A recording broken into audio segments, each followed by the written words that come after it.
Hi friends, ಎಲ್ಲರಿಗೂ ನಮಸ್ಕಾರಗಳು. Welcome to NRK educational class. ಇವತ್ತಿನ ದಿವಸ ನಾವು ಭಾರತದ ರಾಜ್ಯಗಳು ಮತ್ತು ಕೇಂದ್ರಾಡಳಿತ ಪ್ರದೇಶಗಳು ಹಾಗೂ ರಾಜಧಾನಿಗಳ ಬಗ್ಗೆ ಸಂಪೂರ್ಣವಾದ ಮಾಹಿತಿಯನ್ನು ತಿಳಿಯೋಣ. ಭಾರತದಲ್ಲಿ ಪ್ರಸ್ತುತ 28 ರಾಜ್ಯಗಳು ಕಂಡುಬರ್ತವೆ ರೀ, 8 ಕೇಂದ್ರಾಡಳಿತ ಪ್ರದೇಶಗಳು ಕಂಡುಬರ್ತವೆ ರೀ. ಈಗ ಪ್ರಸ್ತುತ ಎಷ್ಟು ಕಂಡುಬರ್ತವೆ ರೀ? 28 ರಾಜ್ಯಗಳು ರೀ. ಎಷ್ಟು ರೀ? 28 ರಾಜ್ಯಗಳು, 8 ಕೇಂದ್ರಾಡಳಿತ ಪ್ರದೇಶಗಳು. ಎಷ್ಟು ರೀ? ಕೇಂದ್ರಾಡಳಿತ ಪ್ರದೇಶಗಳು ಕಂಡುಬರ್ತಾರೆ, ಹೌದಾ? ಅದೇ ರೀತಿ ಇವತ್ತು ರಾಜ್ಯಗಳು ಮತ್ತು ರಾಜಧಾನಿಗಳು ಮತ್ತು ಕೇಂದ್ರಾಡಳಿತ ಪ್ರದೇಶದ ರಾಜಧಾನಿಗಳ ಬಗ್ಗೆ ಸಂಪೂರ್ಣವಾದ ಮಾಹಿತಿಯನ್ನು ತಿಳಿಯೋಣ. ಅದೇ ರೀತಿಯಾಗಿ ರಾಜ್ಯಗಳ ಬಗ್ಗೆ ನೋಡಮ್ರಿ. ಒಂದನೇದು ಆಂಧ್ರ ಪ್ರದೇಶ, ಅದರ ರಾಜಧಾನಿ ಯಾವುದ್ರಿ? ಅಮರಾವತಿ. ಯಾವುದ್ರಿ? ಅಮರಾವತಿ, ಹೌದಾ? ಎರಡನೇದು ಅರುಣಾಚಲ್ ಪ್ರದೇಶ್, ಇಟಾನಗರ್, ಹೌದಾ? ಮೂರನೇದು ದಿಸ್ಪುರ್, ಅದರ ರಾಜಧಾನಿ ಯಾವುದ್ರಿ? ಅಸ್ಸಾಂ, ದಿಸ್ಪುರ್ ಆಗುತ್ತೆ ರೀ. ನಾಲ್ಕನೇದು ಬಿಹಾರ್, ಪಾಟ್ನಾ.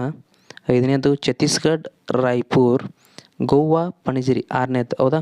ಏಳನೇದು ಗುಜರಾತ್, ಗಾಂಧಿನಗರ್. ಎಂಟನೇದು ಹರಿಯಾಣ, ಚಂಡೀಗಢ. ಒಂಬತ್ತನೇದು ಹಿಮಾಚಲ್ ಪ್ರದೇಶ್, ಶಿಮ್ಲಾ, ಅದರ ರಾಜಧಾನಿ ಆಗುತ್ತೆ ರೀ. ಹತ್ತನೇದು ಜಾರ್ಖಂಡ್ ಮತ್ತು ರಾಂಚಿ, ಅದರ ರಾಜಧಾನಿ ಆಗುತ್ತೆ. ಹತ್ತನೇದು ನಮ್ಮ ಕರ್ನಾಟಕ, ಅದರ ರಾಜಧಾನಿ ಬೆಂಗಳೂರು ಆಗುತ್ತೆ ರೀ. ಹನ್ನೆರಡನೇದು ಕೇರಳ, ತಿರುವನಂತಪುರ. ಮಧ್ಯಪ್ರದೇಶ್, 13ನೇದು ಮಧ್ಯಪ್ರದೇಶ್. 14 ಅದರ ರಾಜಧಾನಿ ಯಾವ್ದಾಗುತ್ತೆ ರೀ? ಭೋಪಾಲ್ ಆಗುತ್ತೆ ರೀ. ಅದೇ ರೀತಿಯಾಗಿ 14ನೇದು ನೋಡ್ರಿ, ಮಹಾರಾಷ್ಟ್ರ, ಅದರ ರಾಜಧಾನಿ ಯಾವ್ದು ರೀ? ಮುಂಬೈ, ಹೌದಾ? 15ನೇದು ಮಣಿಪುರ್, ಇಂಪಾಲ್. 16ನೇದು ಮೇಘಾಲಯ, ಶಿಲಾಂಗ್. 17 ಮಿಜೋರಾಂ, ಐಜ್ವಾಲ್, ಅದರ ರಾಜಧಾನಿ ಆಗುತ್ತೆ ರೀ. 18 ನಾಗಾಲ್ಯಾಂಡ್, ಕೊಹಿಮಾ, ಅದರ ರಾಜಧಾನಿ ಆಗುತ್ತೆ ರೀ. 19ನೇದು ಒಡಿಸ್ಸಾ, ಭುವನೇಶ್ವರ್, ಅದರ ರಾಜಧಾನಿ ಆಗುತ್ತೆ ರೀ. 20 ಪಂಜಾಬ್, ಚಂಡೀಗಢ ರಾಜಧಾನಿ ಆಗುತ್ತೆ ರೀ.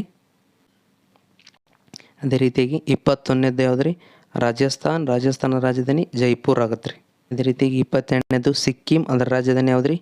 ಗ್ಯಾಂಗ್ಟಕ್ ಆಗುತ್ತಾ. 23 ತಮಿಳುನಾಡು, ಅದರ ರಾಜಧಾನಿ ಚೆನ್ನೈ. 24ನೇದು ತೆಲಂಗಾಣ, ಅದರ ರಾಜಧಾನಿ ಹೈದರಾಬಾದ್. 25 ತ್ರಿಪುರಾ, ಅದರ ರಾಜಧಾನಿ ಅಗರ್ತಲಾ. 26 ಉತ್ತರ ಪ್ರದೇಶ, ಅದರ ರಾಜಧಾನಿ ಲಕ್ನೋ. 27 ಉತ್ತರಾಖಂಡ್, ಅದರ ರಾಜಧಾನಿ ಡೆಹ್ರಾಡೂನ್. 28 ಪಶ್ಚಿಮ ಬಂಗಾಳ, ಅದರ ರಾಜಧಾನಿ ಕೋಲ್ಕತ್ತಾ. ಇವು ಭಾರತದಲ್ಲಿ 28 ರಾಜ್ಯಗಳು, ಅದರ ರಾಜಧಾನಿಗಳ ಬಗ್ಗೆ ನೋಡಿದ್ದೀವಿ ರೀ. ಅದೇ ರೀತಿಯಾಗಿ ಈಗ 8 ಕೇಂದ್ರಾಡಳಿತ ಪ್ರದೇಶ ಮತ್ತು ರಾಜಧಾನಿ ಬಗ್ಗೆ ತಿಳಿಯೋಣ. ಅವು 8 ಕೇಂದ್ರಾಡಳಿತ ಪ್ರದೇಶಗಳು ಇಲ್ಲದ ನೋಡ್ರಿ. 8 ಕೇಂದ್ರಾಡಳಿತ ಪ್ರದೇಶಗಳು. ಒಂದನೇದು ಅಂಡಮಾನ್ ಮತ್ತು ನಿಕೋಬಾರ್ ದ್ವೀಪಗಳು, ಅದರ ರಾಜಧಾನಿ ಯಾವುದು ರೀ? ಯಾವುದು? ಪೋರ್ಟ್ ಬ್ಲೇರ್, ಹೌದಾ? ಅದೇ ರೀತಿಯಾಗಿ ಚಂಡೀಗಢ ರಾಜಧಾನಿ ಚಂಡೀಗಢ ಆಗುತ್ತೆ ರೀ.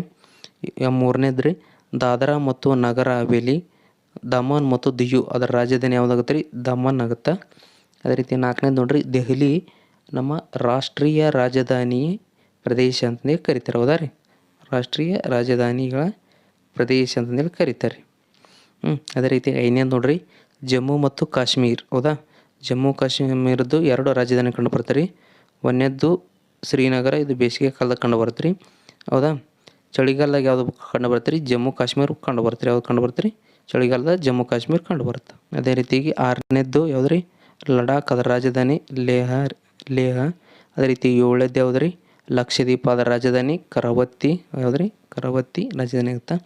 8ನೇದು ಪುದುಚೇರಿ, ಅದರ ರಾಜಧಾನಿ ಪುದುಚೇರಿನ ಆಗುತ್ತಾ.